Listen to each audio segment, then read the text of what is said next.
and guns. Faith and firearms. What on earth do these things have to do with one another? Well, that's actually the question that has been at the heart of a research project that I have participated in for the past couple of years. My research partner's name is Dr. Katie Day. She is a sociologist down in Philadelphia. And we've been working on this for a couple of years. I would say that Katie and I approach this topic with both fascination and frustration. Let me talk about the fascination first. We both have a religious studies background in terms of our graduate degrees. And so it's fascinating for us to look at the manifold ways in which Americans connect faith to guns in a whole variety of ways. Fascinating material. At first, I don't think we knew how fascinating it would be. But the deeper we go, the more interesting it becomes. And it's not really that much of a surprise either that guns and religion would fit together or somehow be brought into conversation, because guns, like religion, deal with the deep realities of death and life, will, power, freedom. All of these things come together in some remarkable ways. But we're also deeply frustrated, I think. Frustrated by the tone of the conversation right now in America.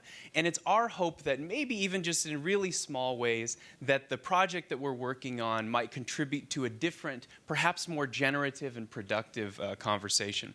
So what is, you might ask, the relationship between guns and religion? Well, that relationship is very complicated.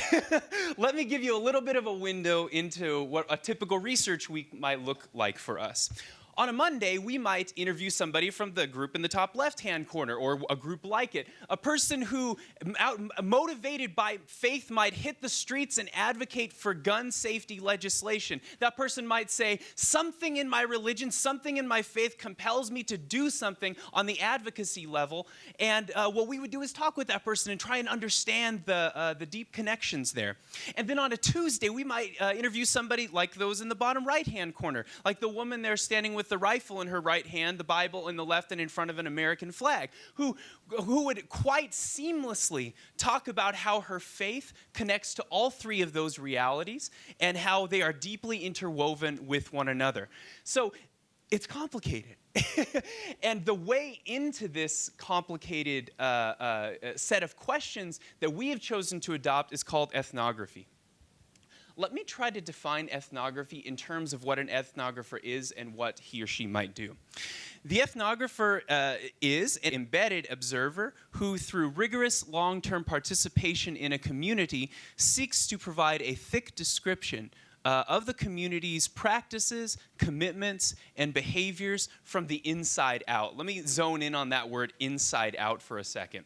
So let's imagine that a particular ethnographer is interested in understanding the school of goldfish that live in the tank. So one way of researching that would be to stand outside of the goldfish tank and look at it and make your observations and say, well, that's interesting the way that they interact with one another. But the ethnographer says, that's not close enough. I need to put on the wetsuit and jump into the tank and try to understand to the best of my ability from the inside out what it actually means to be a goldfish. Now, we have three basic research questions. Firstly, how does religion function in the formation of beliefs about gun ownership, gun regulation, and gun violence?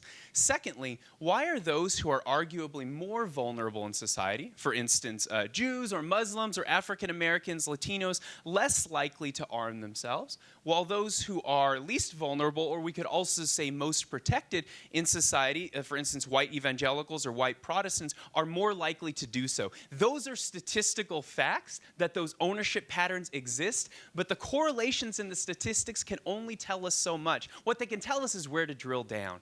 And what ethnography allows us to do is drill down and to figure out through interviews and through embedded observation the whys and the hows, how people make those connections, how a whole variety of features in their lives, in their biographies, contribute to particular views about guns and religion. And then thirdly, while religion clearly divides Americans in a whole host of ways, we're interested in ways in which religion can be mobilized in unifying ways to create a different, more productive space for discourse around guns. So those are our three research questions.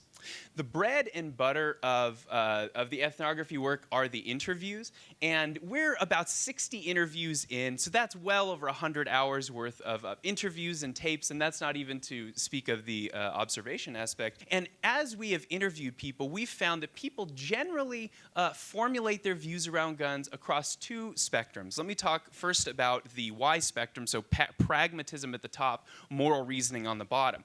A person reasoning from pragmatism might say, for instance, a police officer might say, I carry this particular gun in fulfillment of my vocation. It is a tool. It's something that I use on a day-to-day basis to get my job done. It goes next to my flashlight or to my handcuffs, whatever it might be. Another person, though, functioning on the pragmatic side might say, I don't want a gun in my home because I am under the impression that statistically that could increase a lack of safety or decrease safety for those in my family. So it's pragmatic reasoning that might inform that person's decisions about guns. In terms of moral reasoning, we might talk about a pacifist who would say, my religious convictions tell me that human beings should not have the power of life and death in their hands. And so, because of that, I am not going to take up a gun in protection of myself, because of that religious ideal, because of that ideology. Let's turn now to the x-axis, individualism and communitarianism. On the individualism side, we might have somebody who would say, it is my individual right to protect myself and my family, and so the way I'm going to go about doing that is to pick up a gun and to protect myself. Alternatively, somebody might say, it's my individual right to live in a society that is safe and for me to feel safe within that society, and so their reasoning might follow along those lines. On the communitarian side, a person might say, well, really the question for the communitarian is, what is good for us? What's good for society more broadly? And we have all kinds of folks on this camp. On the one hand, you might have somebody that would say, it would be better for us as a whole to have a society in which there is greater gun regulation or greater gun safety measures.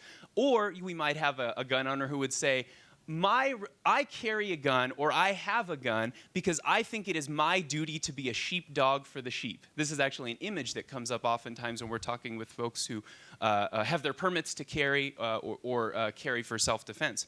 And they might say, I do this not only for my family and for myself, but for those people who are unwilling or unable or simply don't want to protect themselves with lethal force.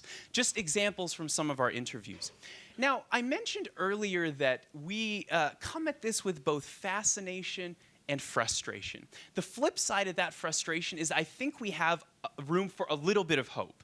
Just a little bit of hope, and maybe some hope that we could contribute to it in small ways. The first bit of hope is this. At the heart of ethnographic research is listening deeply to and then communicating back stories. Deep, painful sometimes, joyful, human stories that are grounded in experiences of great elation and joy, grounded in experiences of sorrow.